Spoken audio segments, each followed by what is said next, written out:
Ladies and gentlemen, this is your captain speaking. Welcome aboard the Financial Independence Podcast.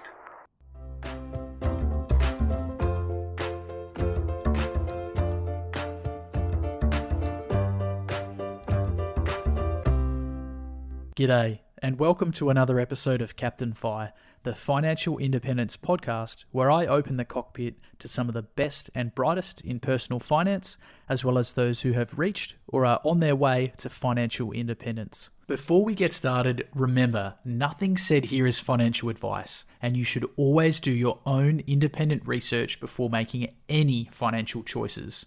With that being said, I hope you enjoy the episode and learn something new.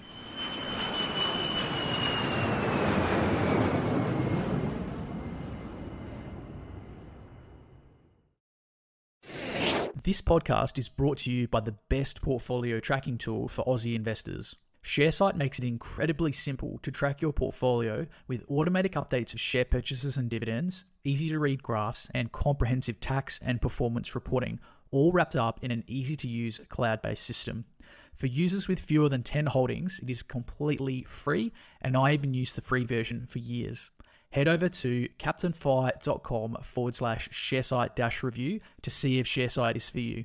Captain Fi listeners can score themselves 4 months of ShareSite Premium for free by using the bonus sign-up code in the article. If you do ever decide to hold more than 10 stocks, be sure to use this code to get your first 4 months for free. Even if you do only plan to use the free version, using the code means if you ever do upgrade, you will still get your 4 months for free. Ditch the Excel spreadsheet and complete your tax with a click of a button by signing up today. That's captainfi.com/sharesite-review for your 4 free months. G'day, on board today is Michelle from Making Sense of Sense. Michelle reached financial independence through her online businesses and has enjoyed living a variety of interesting lifestyles post-FI, including, but not limited to, van life, and now she and her family even live part-time on a sailboat and get to travel the world via the 7 seas, which is pretty bloody cool. Michelle used to work as a financial analyst and documented her journey towards financial independence through her blog, Making Sense of Sense, which she started over a decade ago in 2011.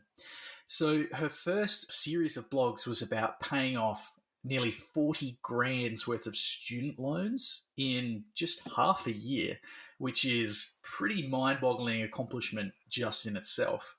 Michelle went on to write tips and insights about personal finance, budgeting, and how she was able to make more money, which helped her to pay down these debts so quickly. And then she was able to turn this cash firehose into building her wealth. Her blog became incredibly popular, and fast forward to today, as I said, over a decade later, Michelle's website has reached over 20 million readers, regularly goes out to over 300,000 subscribers, and has earned her a tidy USD 5 million in revenue. So that's 7.5 Australian million. And the thing is, Michelle goes one step further. She's not just throwing out these claims. She's actually meticulously documented month by month this income, showing the various income streams through areas such as advertising, sponsored posts, affiliate marketing, and selling her own digital products and courses. It's pretty awesome, and it's a transparency that you don't often see online. So, Michelle, thank you so much for your time and welcome to the show. How you going? How's your sailboat? Thank you so much. That was a great intro. That was so interesting to hear. Sailboat life is great. We just put it in storage last month for hurricane season. If you're in the US or in the Caribbean, it's hurricane season right now. And we'll just get back to it sometime in October or November. Sailboat life is great. We have a daughter on our sailboat now, and that's definitely very interesting, but it's all really good. A lot of fun. That's super interesting. So now, obviously, I read that you had traveled in the RV before, and we were just talking before we started recording. That's actually where you're recording from today, is your RV. But since the boat is in storage, are you going to be traveling in the RV during the summer? Our summers, we mainly spend like out in Colorado, Utah, and stuff like that. We have a small cabin that we bought a few years ago for hurricane season, just because it's so hot on the boat during hurricane season in the summers in Florida and in the Caribbean, and just because we have a daughter now, so we wanted her to have more space to stretch out her legs. So we just spend our summers in the mountains now, just because the weather's a lot nicer. Although right now at 10,000 feet, it is still almost 90 degrees, so it is quite hot. Holy moly, 10,000 feet. Now, Michelle, I used to fly for a living, and at 10,000 feet, we'd be donning oxygen. We'd be having supplemental oxygen above 10,000 feet. That's insane that people just live at that altitude. Yeah, people do get altitude sickness at this elevation, but we've been pretty good so far. Wow, a bit of a head spin, yes. Anyway, look, I think that's incredible that you've able to build enough wealth that you can live according to the seasons and you can plan out your life. It's cool. So you got a summer in the mountains and winter on the high seas, chasing the tropical weather around the Caribbean. Oh, that's just bloody incredible. I think your daughter's living a wonderful life. Oh, yeah, definitely. Best of both worlds. Ah, goodness me. So, look, I guess before we get stuck in, I've got a whole bunch of questions I'd love to ask. But before we get started, could you tell us a little bit about yourself and maybe where you're from? So, I am from the Midwest in the United States. I grew up in Chicago and St. Louis, Missouri. I have a husband, a toddler, and right now my main hobby, I would just say, is traveling. I love to travel, whether it's in the van like I am right now. The van right now is my recording studio for the podcast, of course. And yeah, that's pretty much my whole life. Just grew up in the Midwest. That's really cool. So, whereabouts did you meet your husband? We went to rival high schools in a suburb of St. Louis, Missouri. We met when we were like 16 years old, I think.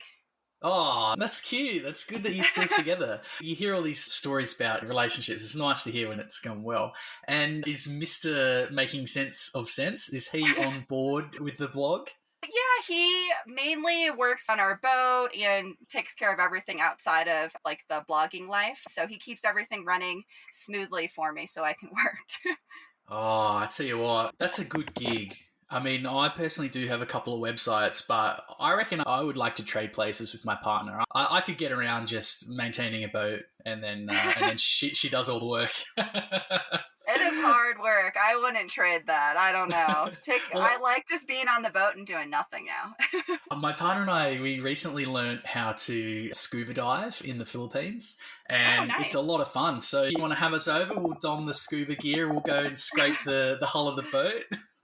We've actually never scuba dived. I'd like to learn. I just Oh haven't. my goodness, it's a lot of fun. I think maybe something for you to look forward to when you do your next cruise around Yeah. Caribbean. I mean, have you ever considered going over to Asia or Southeast Asia in the boat? Yeah, mainly, I mean, that's a little far. So we are thinking about doing the Pacific eventually, but it really just depends on how our daughter does on the boat, just because it's a lot of work with two people on the boat already. So we're just taking it slow. We're thinking about making it down to Grenada or Panama for this season, though. Yeah, that's right. I got to remember that you guys obviously are right on the opposite end of the world, but hey, what an adventure. Now, Michelle, so obviously you started your blog and your financial journey and you smashed down, it was about $38,000 worth of student loans in 6 months. That's incredible. Now, a lot of people carry their student loans almost their whole career or they don't prioritize them. So I wanted to ask, what was the catalyst for you to switch on about money and learn about personal finance and pay down those loans? So I paid off my $38,000 in student loan debt in around half a year. And that was just because I didn't want this huge debt hanging over my head for years to come.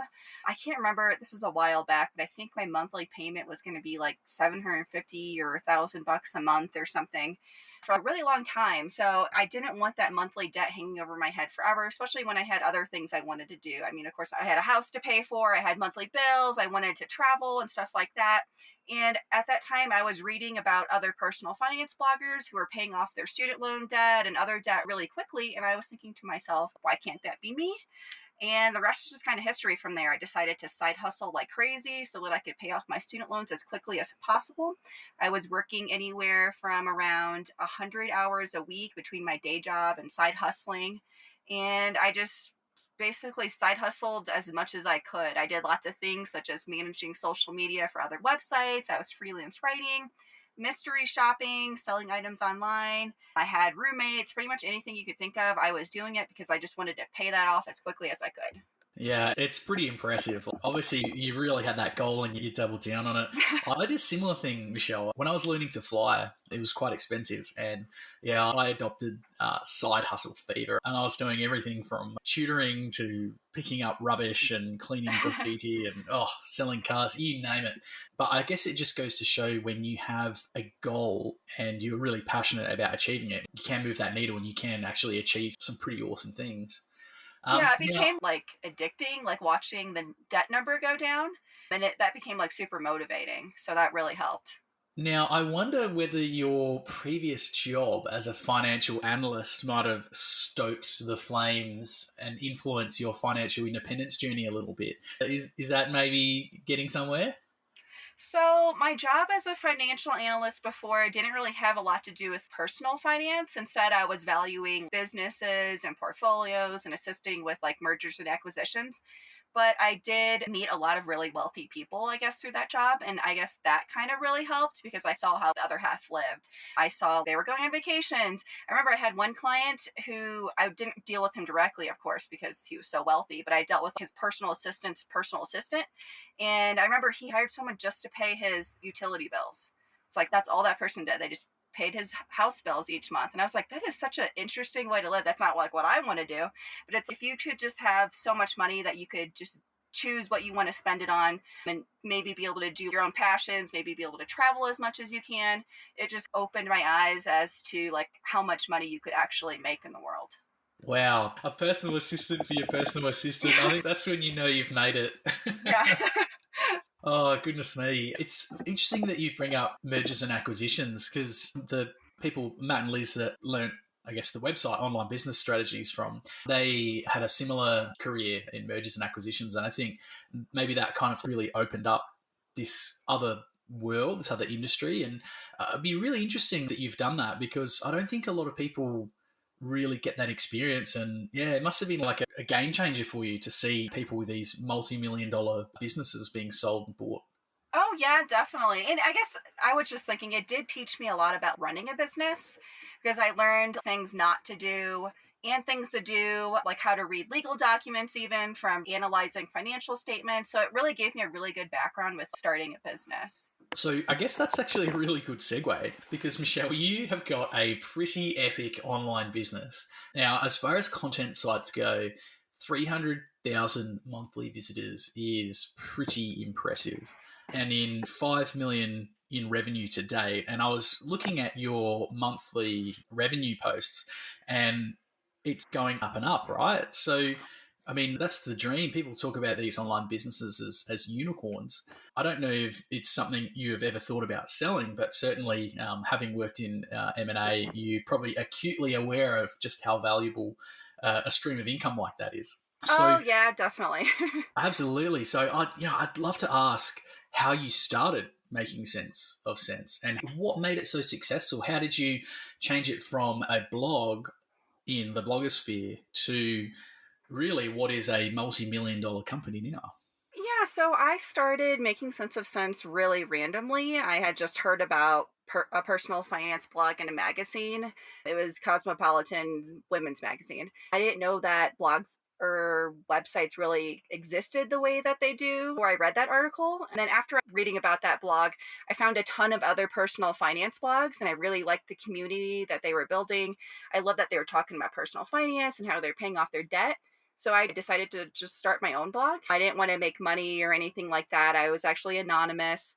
I didn't know that blogs could make money or anything like that. I just wanted to talk about my personal finance situation, like living paycheck to paycheck and stuff like that. I eventually started making money from my blog. It took me around 6 months to make the first $100. And that was from another blogging friend connecting me with an advertiser. And it all just quickly grew from there. It was around 2 years after I started Making Sense of Sense that I left my day job to blog full time and run Making Sense of Sense. Yeah, and it's just the best decision I've ever made. Just to think that something that I randomly started, that I had no idea what I was doing, that I started anonymously and I made so many mistakes in the beginning, led to where I am today. It's definitely really amazing. And I'm super happy with it. Yeah, look, I just want to throw out some numbers here. So Michelle has her blog income reports, and look, as a yearly summary, so 2013, 116,519 US dollars. That's pretty cool. 2014, 163, 929. Then 2015, it nearly doubles, or 320,000. And then it triples in 2016, 979,000. 2017, 1.5 mil, 2018, 1.5. Like, those are some incredible numbers. So me personally, in Australian dollars, have a net wealth around 2 million, and that's taken me like 14 years to build. So what's that? It's probably like 1.5 in US dollars. So what's taken me my lifetime to achieve, by 2017, you were turning that over in a year. That's just Oh, incredible. your net worth is amazing, definitely. So, Oh, no, I just think that's something that took 14 years. I wish I'd learned about online marketing and just did that yeah. instead of flying. Yeah, that's really cool. I mean, it is worth pointing out, though, as well, that not everyone that starts a blog or a website is going to be successful. So, why do you think that making sense of sense became so highly successful? What edge did you have? So I think what has helped me over the years is that I always write my content as though I'm like talking to a friend, because that's how it all started. So it's all super personable content. I write about things that I'm interested in, topics that I come across, and I just always try to make it sound really friendly and just not boring. I know personal finance can be boring if you're not trying to have fun with it. So I just try to write like I'm having fun and like I'm talking to a friend. I think that's really helped.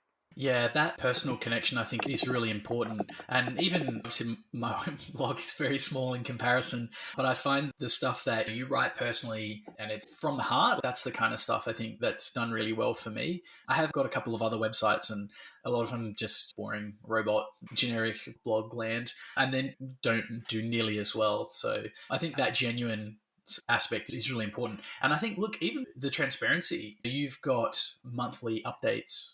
I'm scrolling through here. It's just like screens and screens worth. There must be hundreds of updates here where you've broken down everything that you've done and achieved, and it's awesome. So, I mean, what was the thought behind doing such detailed monthly reports? So I was reading other monthly income reports. I mean, back then when I started, I guess there really weren't that many, but the ones that I did come across, I found super helpful. It was nice just seeing what people were working on, maybe like what I should be working on, and just watching other people's growth. So I decided to start my own.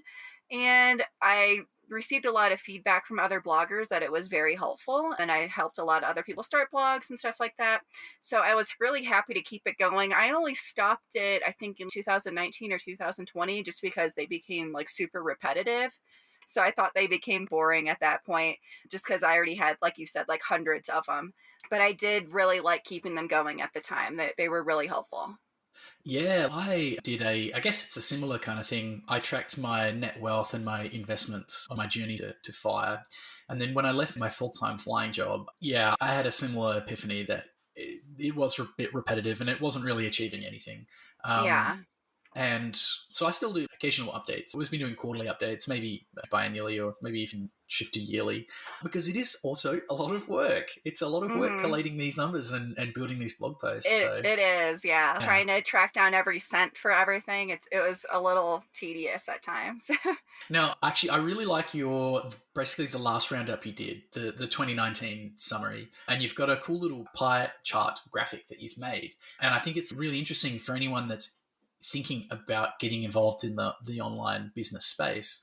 So, if anyone jump onto her website, Making Sense of Sense, and you can navigate to the 2019 annual income report review, and you'll see the pie chart which shows a breakdown of the incomes. And it's really cool. And I would say that my business income would pretty much agree with this breakdown as well, in that the majority of the business income comes from affiliate marketing. So in Michelle's case, over 60%. So the other 40% is broken down to courses, sponsored partnerships, and display advertising. So 20% in courses, 16% in sponsored partnership, and 2% in display advertising. So it's a really interesting point to note that for a lot of people, when you start out with your website, you'll probably start with the two standard affiliate monetization schemes, which is Google AdSense. And it's worth to note that that's 2% of Michelle's multi-million dollar income. And the other one is the Amazon affiliate program. Obviously, there are more lucrative affiliate programs than the Amazon Associates because it's the world's best selling machine. It's so big. They obviously offer such a low commission rate. But 62% of Michelle's multi-million dollar income comes from affiliate marketing. So that is probably the area which someone might look to focus their efforts if they were going to try and do an online business. Michelle, was that like a deliberate strategy, or was that just because you mentioned you started the website and you didn't actually start it with the idea to make money? It was a passion project which sort of grew and you were able to turn it into a career down the track. But when you looked to start monetizing, did you deliberately turn to affiliate marketing, or was it just a nice outcome? It was more of just a nice outcome. I don't think I made affiliate income for the first few years on my blog, but I was noticing on other people's income reports that they were making really good affiliate income through their blog, but for some reason it just wasn't working for me. So I knew I wasn't doing it right. If it's working for everyone else and it's not working for you, you're probably doing something wrong. And I can't remember how I learned. I think I just started analyzing other people's websites to see what they were doing. And I just trialed and errored it on my own website, and I quickly started making affiliate marketing income, and now it's definitely my favorite way to make money blogging. I love that I can refer a product that I personally use or one that I've done a lot of research for that I think will be helpful for a reader, and I can make money with it when I'm sleeping, when I'm driving down the road, when I'm sailing, when I'm going on a hike. All I got to do is write a really helpful blog post and it'll make me money for years down the line. Yeah, definitely my favorite way to make money blogging. Yeah, it's brilliant. And I think the way I really love affiliate marketing is it's so low risk. Now, obviously, you can't promote crap, right? Because you lose face and it's like just a bit of a spammy way to be. But like you mentioned, as long as it's a really good product that you love and you use, I think absolutely it's a brilliant way to do it. And I mean, for any of my Australian listeners who are into personal finance, obviously you'll know that I use a portfolio tracker called ShareSite, and it's bloody awesome. And they have an affiliate program. And so I promote that on my website. And when some people sign up to it, I get a small commission. It's freaking cool. But what I love so much about it is, as Michelle, you just said, you write a post, you create the review or you create the advertising copy and you put it out there, and it's scalable, which means potentially millions of people could see that or could use that. And so it becomes, oh, I'd call it semi-passive income. And it's awesome. And as someone who, Michelle has done all of these side hustles, as she mentioned, she's gone through a myriad of ways to make money to pay off her student loans. And I've gone through a myriad of side hustles to pay for my flight training. Michelle, I just put it out there, I'd say, how does that compare to some of the other income streams you've got? Like, how would you rate affiliate marketing compared to, say, selling on Etsy or stuff that requires your time? For me, it's definitely the best. I know other people would probably say, oh, selling on Etsy is the best. But for me, it's definitely affiliate marketing and blogging combined. I just love being able to help readers, writing content, finding interesting blog posts, research, just being active on social media. I just love everything that goes into blogging and affiliate marketing. For me, it's definitely the best way. Yeah, and I guess one of the things that's so powerful about it, compared to even say selling your own digital products or courses like books, that kind of stuff, is that with affiliate marketing, you pretty much don't have to worry about sales. You don't have to worry about refunds. You don't have to worry about the product. It's just like a billboard, right? It's basically just advertising. And once that client has moved and has started onboarding, it's the job of the seller, which is the person you are partnering with, to convert that client. And then you just receive a payment, which it sounds too good to be true, right? Exactly. That's what I love about it. The fact that you just do a little bit of the legwork in the beginning, but after that, the person who's actually selling the product is the one who takes over and does the rest. So, but that is why, of course, you want to do lots of research ahead of time. Make sure that's actually a person or a product or a company that you want to recommend. So, you definitely want to spend a lot of time doing that to make sure it's good for your reader. Yeah, of course. So I guess just on that, I mean, Are there any other aspects that you could talk to about affiliate marketing and maybe how people could get started learning about it, or any tips and tricks that you've picked up along the way? So, my top tip, and I always tell everyone this, if you already have a blog and you're interested in affiliate marketing, my top tip is to go to Google Analytics, look at your top 10, maybe top 5 blog posts. And usually your top 5 or top 10, they're always your top 5 or top 10. Like they will be your most popular blog post for a year or two or even more. So definitely take those and see how you can include affiliate links on those.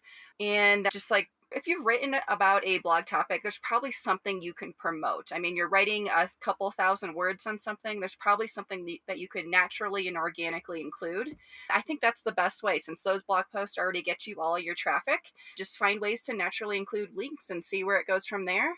I guess, second tip that goes along with that, don't just include a ton of affiliate links in a blog post. You want it to be related and you don't need to overwhelm your readers. Just a couple links or even just one in a blog post, depending on like how you're including it, is enough. You don't need to include 100 links. Just like naturally include it. Just say, click here to learn more about XYZ. And that's really all you need to do. That's pretty much all I do. Wow. And so would you focus on a couple of really big ticket affiliate items, or do you prefer to spread it out and have many different affiliate programs that maybe aren't earning as much? I like many and ones that are like lower cost or even free. So that is one thing to mention. Just because you're promoting an affiliate link doesn't mean that someone's necessarily buying something. They could just be signing up for a free cell phone app, for example. So, I mean, your readers don't have to spend money in order to earn you affiliate income. For example, one of the products I promote is Fetch Rewards, which it's free to sign up, free to use. It's just a way for readers to make a little bit extra money. And I make money whenever someone signs up for the app. So it doesn't have to be hard and it doesn't earn me a ton. It earns me like a couple bucks per sign up. But you have to think that it's easier for someone to sign up for a free app. And I know it's helpful for them. I mean, I use Fetch Rewards pretty much every time I go shopping. So I know it's helpful. And it's just a low barrier to entry. Anyone can use it. Whereas if you're promoting something that's like $1,000, of course, you're not going to get as many people to sign up. So it's going to be harder to promote it and probably harder to make money depending on what your blog topic is. For me, I do like to promote like side hustles and ways to make extra money. And that's what I do. So it varies depending on who you are. Yeah, I think that's really good feedback. And so when people are getting started, I know because with the training that I did, obviously features pretty much roll straight into the Google AdSense and Amazon Associates. But when people are, I guess, looking to diversify, being that we look at your business case, 2019, 62% of the revenue from affiliate marketing, I think that's a strong case study to show that, hey, affiliate marketing is probably where we should be focusing our efforts. But if we want to diversify from Amazon Associates, which most people would start with, where would you recommend people learn more about different affiliate marketing partnership opportunities? So, if you're looking for an affiliate product to promote, I always recommend just thinking about maybe what you write about on your blog or products that you personally use and just Google searching to see if they have an affiliate program. I don't use a lot of Amazon associate links on my blog. I mainly promote a lot of like smaller companies. That's just because I don't promote a lot of actual physical products on my blog. I mainly promote like financial apps or side hustles and stuff like that. So just Google searching what you want is usually the best bet because there's probably an affiliate program for whatever you're thinking of. There's an affiliate program for pretty much anything out there. Wow, awesome tips. So to recap, have a look at what you're ranking for or what your most popular posts are. Look at, I guess, something that could be a natural fit for that area, and then just Google search that product plus affiliate and scroll. That's awesome advice, Michelle. I think anyone who's got a blog and wants to really monetize it, those are some steps that I think you should take. Now, of course, there's other avenues to make money. One of them is sponsored partnerships. Would you be able to tell us a little bit about how you've used sponsored partnerships to make money online? Yeah, so sponsored partnerships are actually the very first way I made money on Making Sense of Sense. That's how I earned my first $100 back when my blog was about 6 months old. So sponsored partnerships can vary depending on what exactly you're looking for or what the company's looking for.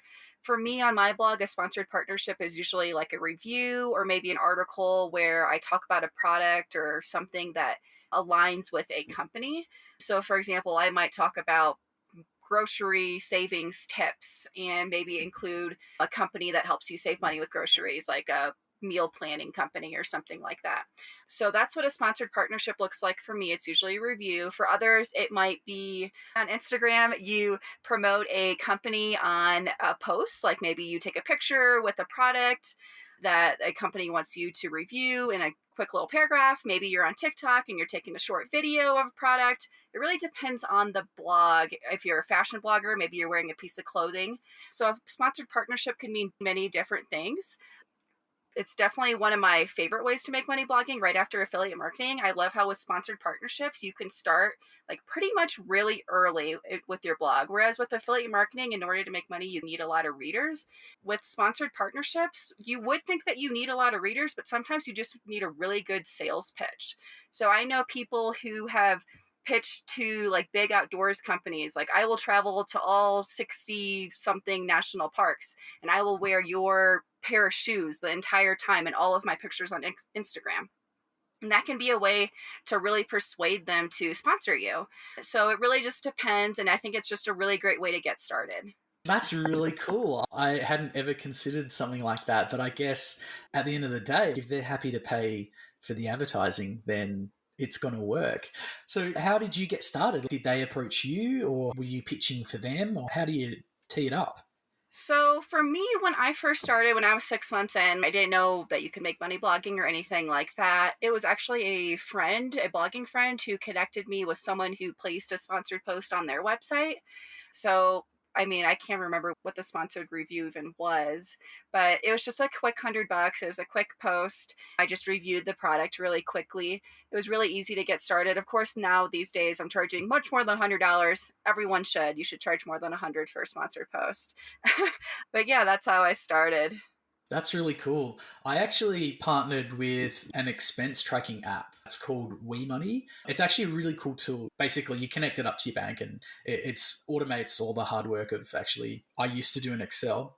And they paid me to do a sponsored post a couple of years ago. I think it was about $100, $150. And that was on Instagram, which was really cool. So I wrote up a post and did some graphics. And I haven't done a lot of it, but hey, listen in. If any big company wants to pay me the big bucks, just inbox me on my Insta. No, just kidding. I think, yeah, it's a cool way of monetizing your digital asset. And we did a case study when I was doing the Champions course about it. And there are people that make full-time incomes out of this, like huge incomes. Oh, yeah, With definitely. Yeah, you really can take it to the next level. Okay, so just thinking, so we've talked about affiliate marketing, we've talked about sponsored partnerships. I guess a low-hanging fruit is obviously display advertising. Now, it's not a huge source of income for you, but you still have it. I did notice, Michelle, whenever I'm reading through your site, I'm not getting bombarded with ads, which is good because I don't really like ads, and I think maybe they alienate people, but either way, it's still a valid way of monetizing your website. And I'm just trying to look through. I'm not sure. Do you use like an aggregator, like a advertising partner? Yeah, so it used to be called AdThrive, now it's called Raptive, which, Oh, Raptive, yes, yeah. so the reason why you don't see a lot of ads is because, so one thing that I do that some people don't agree with is if there is a blog post I have that I am aiming to make affiliate income from, I will turn off display advertising on it. And that's why you don't see display ads on it, because I don't want that to compete for people's attention or just get in the way. I'm thinking like user friendliness. If I want someone to read a review about a product, they probably don't want to be bombarded with display ads about something that's not related. So that's the reason why you don't see a lot on my website. Ah, that's clever. So you're putting yourself inside the reader or the customer avatar, and you're basically like gaming out what they're going to do on your site. That's pretty cool. And that makes a lot of sense. Now, I just didn't put a lot of ads on my blog because I thought it was a bit spammy, but that is a very clever way of prioritizing. And remember, guys, Michelle's doing 62% of revenue on affiliate marketing, so probably listen to what she says. Yeah, nice. We'll get back to the show in a moment, but for now I want to ask you a question. Do you have a side hustle? And if you do, is it scalable? My side hustle is building and running websites, a form of digital real estate. Now, it might sound tricky to make money online, but really, they're just small online businesses that have low overheads, high margins, and which you can easily scale by outsourcing. If you've ever read The 4-Hour Workweek by Tim Ferriss, then you're on the right track. What I love about websites is, just like my investments, they're working 24/7 to make me richer. And I can put as much or as little effort into running them as I like. I can pay a writer to produce a piece of evergreen content, which is then edited and posted by a virtual assistant, and then it can be viewed potentially millions of times and easily updated by my editors over the years to remain relevant. If you want to learn more about this lucrative side hustle and retraining for the digital workforce revolution, then check out my article about making money online and read my review of the e-Business Institute and their online self-paced courses. The e-Business Institute cover everything from total beginners right through to advanced web design and how to buy, renovate, run, and sell websites for profit. As a graduate of the e-Business Institute, I can't thank Matt and Liz enough for the valuable web skills I've developed, and now I can enjoy growing my portfolio of websites for semi-passive income. Captain Fi listeners can register for free access to some of their resources by following the link in the e-Business Institute review article on captainfi.com. So, what are you waiting for? Start learning how to build a portfolio of digital real estate and use websites to make money today. Okay, so the last wedge of your pie is courses. And actually, I think this is really good to mention, just wrapping up the business stuff, because you obviously have put all of your knowledge together on affiliate marketing and online business, and you offer that as a course that people can take. Yeah, I do. So I started making sense of affiliate marketing back in 2016. I want to say it was around like 2015. I had bloggers emailing me asking me for affiliate marketing coaching on their blog. And I was doing that a little bit, but it was just like really time consuming. I could only help like 1 to 2 people at a time realistically. And people were telling me, why don't you just start a course and you can help thousands of people all at once? It's like much more passive. You don't have to keep regurgitating the same information over and over. Instead, you can just get it all out there and it's out there for everyone to learn from. So at first I was like, oh, I can't make a course. I don't know the first step. Do I really know that much about affiliate marketing? Making a course just seems so unattainable and just out of reach.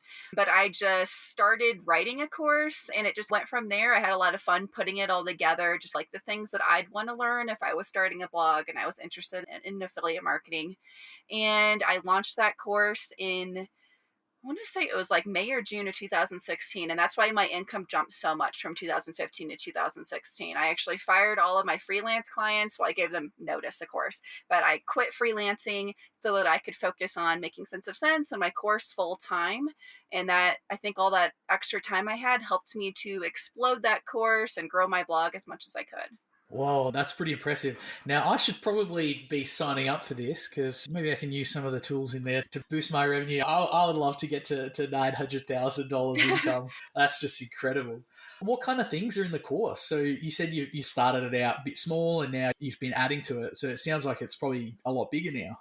So I'm always updating the course. That's actually a top question I get. Like, how often do you update the course? Do you started it, 7 years ago? I do update it like at least once a month. I'm in there either adding to a course or completely revamping a course or a lesson in the course. So the course goes over pretty much anything about affiliate marketing for a blog. So thinking from the basics, why you want to start affiliate marketing, what exactly an affiliate link is, how you find affiliate marketing programs, stuff like that, all the way to like the exact strategies I use, such as I'm a big believer in interviewing like the side hustle companies that I promote. So if I'm promoting a bookkeeping course, I will interview them.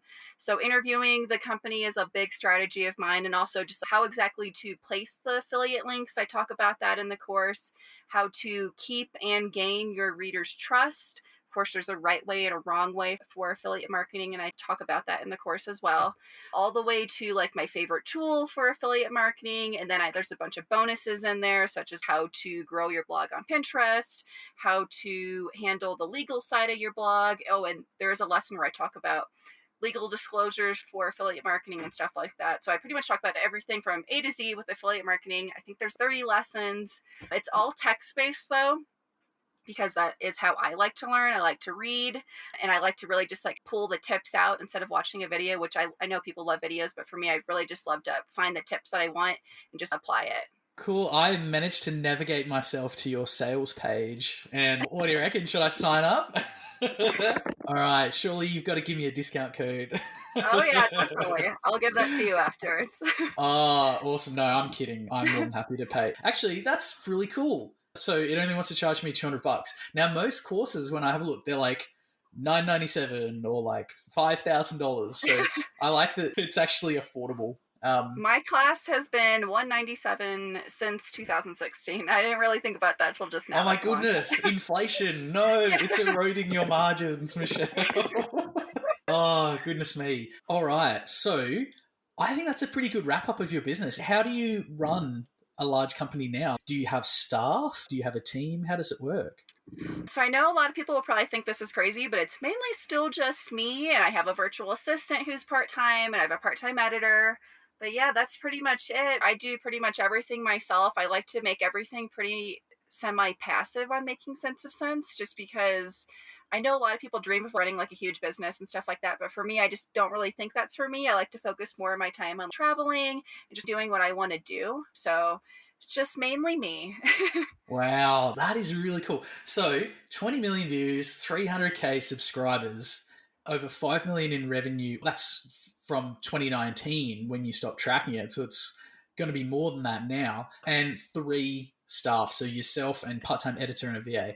That's awesome. Yep. I guess it shows like you don't need to go crazy. I think I have a couple of writers, a VA, an editor, and a techie. And they're like all part-time contractors. So obviously I'm not quite where you are yet, but it gives me hope that I maybe don't need a huge team.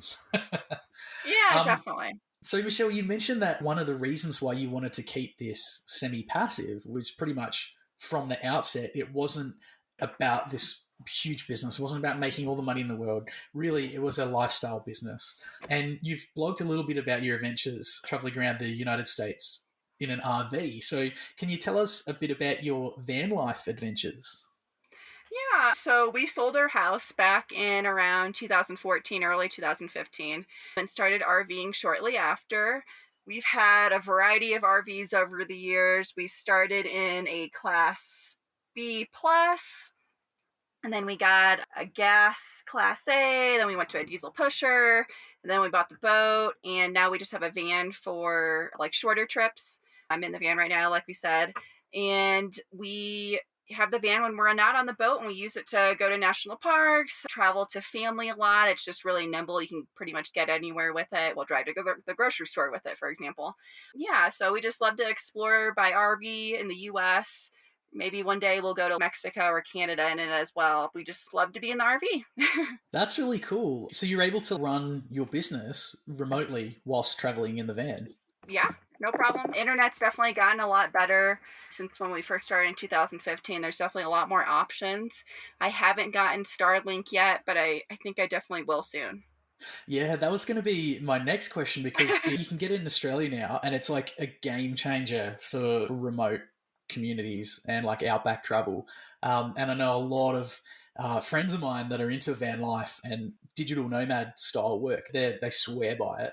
And look, I almost couldn't believe when I read about you getting a sailboat. And I know we briefly talked about it. You mentioned that it's in the harbour or it's in storage for hurricane season. But geez, travelling full time and switching between land and sea, like what's it like to live and raise a family on a sailboat? So we're still fairly new. My daughter's only 18 months, but we've had our sailboat for over 5 years now, and it's been a lot of fun. She's super entertaining on the boat. It's actually a lot safer than people probably think. You can make it safe. having a child on a boat. And it's just nice watching her see dolphins or watch the ocean. She sleeps great on the boat because it rocks her to sleep. The boat just brings us to such amazing places and has taught us so much.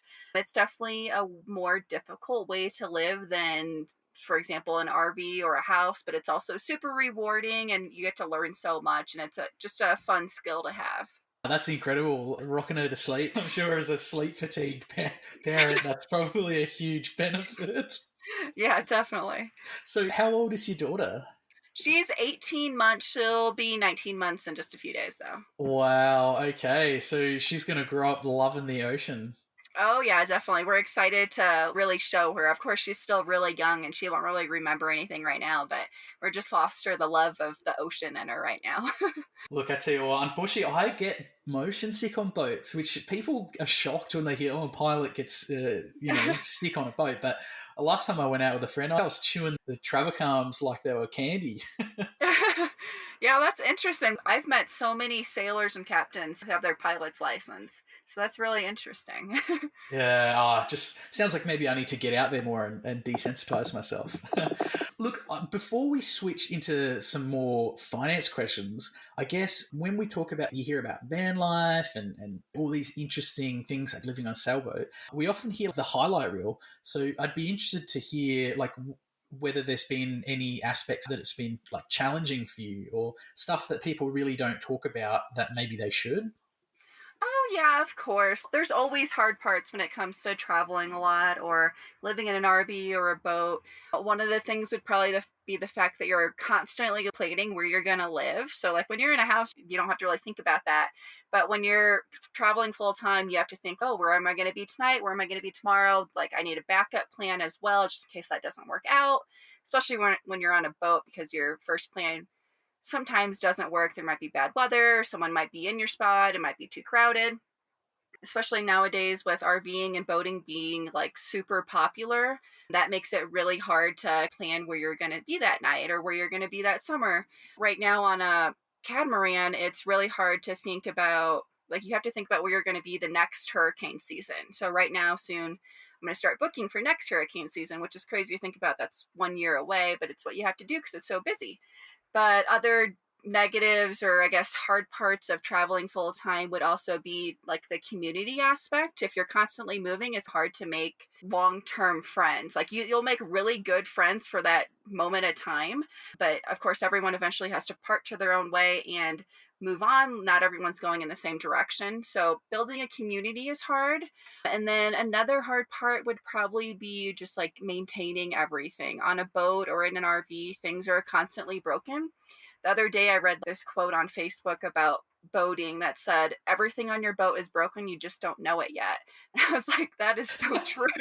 Everything is definitely broken. So I mean, that's just like the perfect quote to describe living on a boat.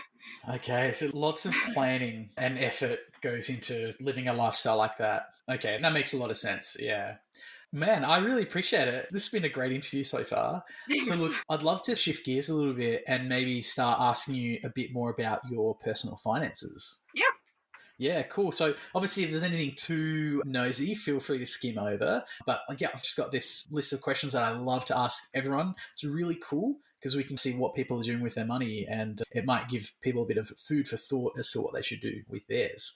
All right, so kicking it off, obviously the website is a huge one, but would you be able to tell us your sources of income?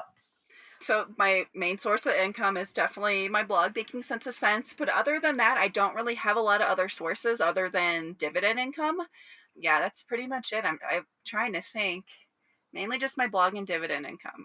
Yeah, nice. Yep, dividends are always good, and blog income is delicious. So, what about expenses? What do your current expenses look like? I mean, I dare say with a boat, that isn't cheap.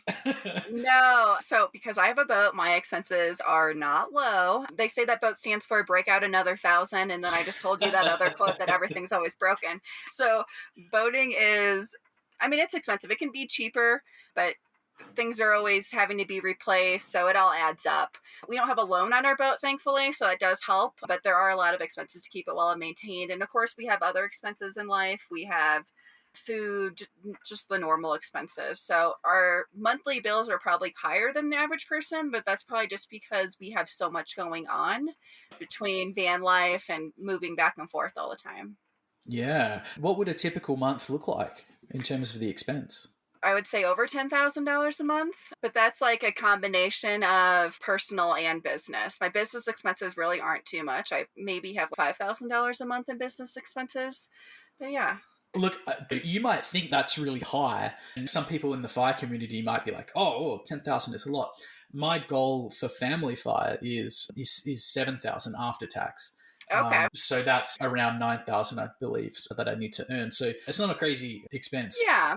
But I think when you compare it to the amount of income that you're earning, then it's incredible because, as we talked about earlier, with a blog that's really making it over $1 million in income and expenses of, let's say, 10,000 a month, spending what's that? Just back of the envelope math, spending 10% of what you earn, that is a brilliant recipe for building wealth and probably look like your dividend income should just increase exponentially over time. Yeah, my expenses are low compared to my income, which is really nice and helpful. Yeah, and so I think that's like the big metric that sometimes when we talk about income, we talk about spending, sometimes you just got to connect the dots a little bit. And that to the savings rate, that's wow, that's such a powerful metric. I guess talking about investments, do you keep an emergency fund? So obviously the boat's not cheap. You mentioned you don't have a loan. So how much cash do you choose to keep? Is it like a round number, or is it like a multiple of yearly expenses, or how do you do it in your family? So we definitely have an emergency fund. I like to keep at least a year's of expenses in there. That's definitely helpful now because interest rates are so high in online banks. But yeah, so I like to keep at least a year. I know that's probably more than what people like, but when something breaks on a boat, it is really expensive. So you do need to have some money just on hand. I think that's very wise. I self-insure as well, a lot of what I can. And I actually fluctuate. At the moment, I've almost got 2 years worth of cash. And that's like a sleep at night thing. I Yeah. guess just talking about like personal insurances. So what kind of insurances do you use? So for the RV, houseboat, like income protection, that kind of stuff. Like what ones do you use? So I have lots of insurance. I really like insurance because I'm a worrier and I like to sleep at night, like you said. So I have car insurance, RV insurance, boat insurance, health insurance, umbrella insurance. I think that's all the insurance I have. But yeah, so I have all those. Yeah, interesting. So forgive my ignorance. Maybe it's an American thing, but I haven't heard the term umbrella insurance before. So I'm definitely not an expert with umbrella insurance, and I actually just got it about 2 years ago. Usually they don't like to insure you if you have just an RV or you just travel full time. And I actually just found a policy recently that would cover me, even though I have a boat and an RV and I'm traveling most of the year. But basically, umbrella insurance covers you if someone got hurt at your house and they want to sue you for more money than your insurance will cover. So it just protects you in that case. And it's pretty affordable. It's less than $1,000 a year. I know that if you have a house that you live in full time, I think you can get umbrella insurance for a couple $100s a year. So it's basically just another way to protect you, especially if you have a high net worth. So for me, like we have a cabin in Colorado that we bought, and that's why we looked into umbrella insurance. And we have a trail back there that it's a public trail that anyone can access. So that's why we wanted umbrella insurance to just safeguard us with that one. Oh, wow. So I guess the closest thing I can think of here is like maybe personal liability insurance. That makes a lot of sense. Actually, I did an interview with some awesome ladies, the Money Madams, and Catherine Hayes is a insurance expert. So anyone who's listening and then wants to learn a little bit more about insurance, check her out because I'm pretty sure she does it as a job. She's like an insurance broker. So yeah, insurance, super important. I probably didn't give it as much attention in my life as it was worth. Maybe I took too many risks, but I certainly use insurance now. I think it's a crucial step in your financial education is making sure that your ass is covered. Because what's the point of building wealth if it can just be taken away in a freak event? Exactly. And yeah, okay. So savings rate. So we just back of the envelope math worked out that you actually have a really high savings rate. But has that ever been a focus for you, or have you ever had a target savings rate? Not really. I don't really have a target savings rate. Like you said, I do earn a high income and I already have enough saved to retire whenever I want. So it's not a focus of mine. Back when I hadn't reached FI and I was working on paying off my student loans, I still didn't really have a target savings rate then. It was pretty much just save as much as you can. Yeah, I love it. Okay, cool. So the juicy one, what do you invest in and why? So I know everyone will love this, but Vanguard funds, I'm super boring. I like to keep my investing strategy super easy and diversified. So Vanguard Total Stock Market Index Fund is pretty much where a lot of it is. Of course, I dabble in some little things, but nothing as big as Vanguard funds. Yeah, awesome. Now, I have a couple of ETFs that I use, which are all just in stocks. So some people talk about target asset allocations. And I think if you're using the all-in-one fund, pretty much does it for you. But do you own bonds or do you have a target asset allocation that you want to try and achieve? So I do have bonds and stuff like that, but I don't have a target asset allocation. I'm just easy strategy. That's pretty much it for now. I'm still young, so I don't plan on withdrawing from it anytime soon. And I still do earn income every day. And yeah, so no target asset allocation right now. Okay, cool. But predominantly stock. So leaning towards mostly stocks, but you do just have a small amount of bonds? Yep. Yeah. Yeah. Okay, awesome. And I'm pretty sure I know the answer to this one. Do you use leverage? No. No, yes, because you mentioned you've paid off the boat as well and you don't have a mortgage. So that's really impressive. Okay, so do you have a fine number or a passive income figure that you're aiming for? So I do have a number in my head. I don't share that number publicly just because I've shared so much with numbers in the past, and that's just like my one private number. I always keep my net worth and stuff like that. Yeah. My goal is always to have my passive income cover my expenses. That's like my FI number. Like passive income, cover my expenses, maybe save a little bit more just as a little buffer. But that's pretty much all I'm aiming for. Yeah, okay. And have you planned out like a safe withdrawal rate? And it's funny asking these questions because they're so geared towards a conventional POYG whiskey two person like building and then retiring, but it's so different with online business because it's pretty much like this semi-passive income stream. And it's hard to ever think about selling it because the multiples are so good. So I feel awkward asking you these questions, but yeah, I mean, have you looked into withdrawal rates for your shares?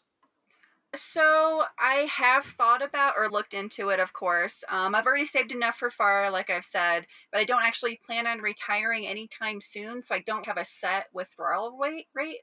I do hope to just continue to earn enough passive income for as long as I can. So I don't actually have to touch anything or withdraw for as long as I can. Maybe when the time comes, I'll think about that a little bit more, but I do have a really high savings rate, so I don't think I'll really ever spend or have to withdraw more than I have saved. So I think I'm pretty set. I am very Yeah. lucky and grateful in that sense. So yeah, I feel funny saying that. No, it's awesome. You've actually achieved a pretty awesome goal with your business. Like, I'm still smiling ear to ear. It's shocking how well you've done. It's bloody awesome. Inspirational.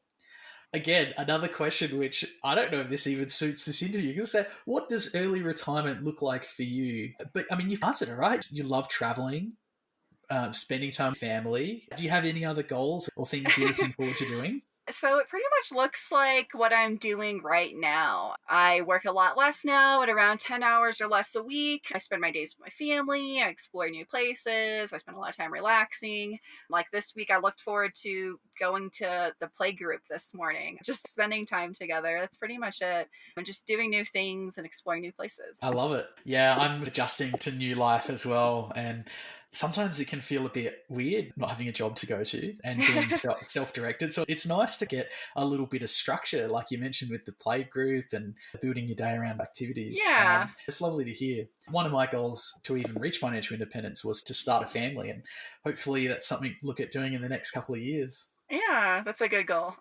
So, Michelle, obviously you're a wealth of knowledge and information, but you had to start somewhere. And you talked about how you particularly gravitated towards online blogs. And there's some awesome bloggers that are from your neck of the woods around where you mentioned your cabin in Colorado, Mr. Money Massage to to start Yeah. with, he's bloody awesome. And he's been a huge source of inspiration for me as well.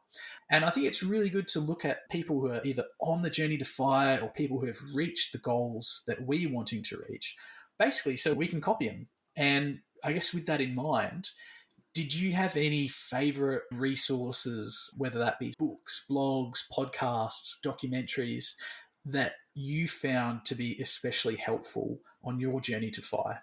I've read a ton of blogs that have really helped me over the years. Like you said, Mr. Money Mustache, Afford Anything, Our Next Life, and probably thousands of others. So, a lot of blogs over the years. One book that I recommend to everyone and anyone in my family who graduates from high school or college, I get them two books. Broke Millennial and Work Optional from Our Next Life. So I always get them those two books. Those are my two highly recommended books. They teach you just the basics of personal finance all the way to everything you need to know about retiring early.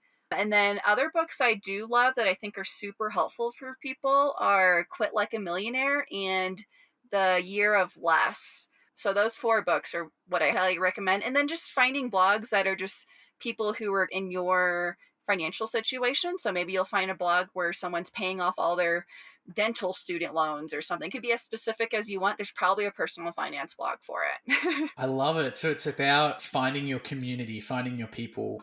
Yeah. And yeah, because there's no need to reinvent the wheel, right? You'll find Yeah, someone out there. that's awesome. Love those blogs, by the way. They're awesome.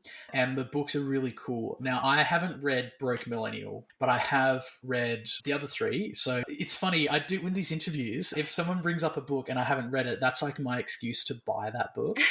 Because normally I wouldn't just go out and buy a book. So I'm like, oh, it's for work. It's for my business. It's I get to really read it. good. Everyone that I've given that to has said that it's really helped them. It's a really great book if you're fresh out of high school or fresh out of college or just basically just learning how to manage your financial life on your own. Just because there's so many questions that come along with that. Yeah, it's a really helpful book. All right, so I've just Googled it, and Broke Millennial by Aaron Lowry. Stop scraping by and get your life together. Awesome. That sounds like it's perfect for young people, like young graduates. Yeah. Michelle, now comes the horrible question that everyone hates. Last question. No, it's not that bad. If we had to distill all of your knowledge about online business, financial independence, and personal finance, and distill them down into three nuggets, what would be your top three pieces of advice? Okay, so one would be if you want to reach financial independence or early retirement, my top tip would be to create a plan. So think about how much money you need to save, how much you want to invest so that you can reach your goals. I think that this really helps to keep someone motivated. Maybe you'll even create like a vision board of what early retirement looks like for you, and you can look at it every single day. So just make a plan and just really think about why. What's your why? So two would be to find ways to make extra money. Making extra money, as we talked about in the very beginning, helped me pay off my nearly $40,000 in student loans as quickly as possible. So making extra money, earning multiple streams of income, making passive income, those are all things that I am a huge believer in. This can help you reach early retirement sooner, FI sooner. Diversifying your income is great so that you're not relying on one source of income. Making passive income is great so that you're covering your monthly expenses. There's just so many reasons for why making more money is just my favorite thing ever.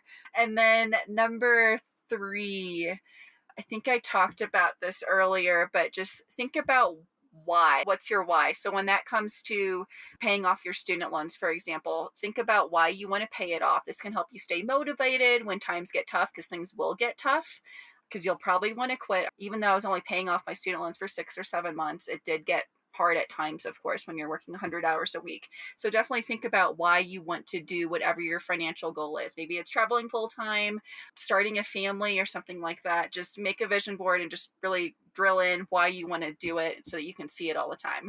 I think those are bloody wonderful. I was just typing down as you were speaking because I wanted to write them down. I actually have a blank pinup board behind me now, and I have been wanting to start my vision board for so long, and it's ironic that it's only now that I, even after reaching FI, that I'm setting it up. But I want to set up the vision board because the why is so important. if you don't know why you're doing something, you may become unstuck when it gets hard. Exactly. Yeah. I'd love to know, Michelle, what's on your vision board? So I don't have a vision board currently, but in my mind, it would probably just be being able to travel, maybe a sailboat, an ocean, and some mountains and some hiking, just basically the outdoors. Just that's what I want to do. Of course, with family as well. Maybe my husband and my baby on a hiking trail. Wow, that's gorgeous. Look, Michelle, thank you so much for coming on today. I've had an absolute blast chatting. Before we finish up, though, is there anything you'd like to mention today that we might have missed or glossed over? I think we covered everything really good. I don't think there's anything. Yeah, awesome. So where can listeners find out more about you or contact you? So the top place would definitely be makingsenseofsense.com. If you're interested in the travel side of my life, I would go to my Instagram, which is instagram.com/Michelle Schroe. And that's pretty much the top two places where you'll find me. Okay, awesome. If you're listening in and you want to check out Michelle's blogs or the socials, jump onto captainfire.com, onto the blog podcast show notes. I'm going to have links to where you can find Michelle online. Again, it's been an absolute blast chatting to you. Michelle, you are an absolute inspiration in this area, like not only the goals you've achieved financially and in your business, but also in your lifestyle. And I look to what you've achieved, and that's certainly something that I would hope to be able to achieve in the not too distant future. So thank you so much for your time coming on today and having an awesome interview. Yeah, thank you so much for having me. It was a great interview. Yeah, my pleasure. I hope you have an awesome rest of the day. I think you were saying it's pretty warm where you are, so hopefully you can find somewhere to stay cool and maybe have a nice, refreshing drink. Yeah, definitely. Thank you. Alrighty, see you, Michelle. We'll talk soon. Yep, thanks. Bye.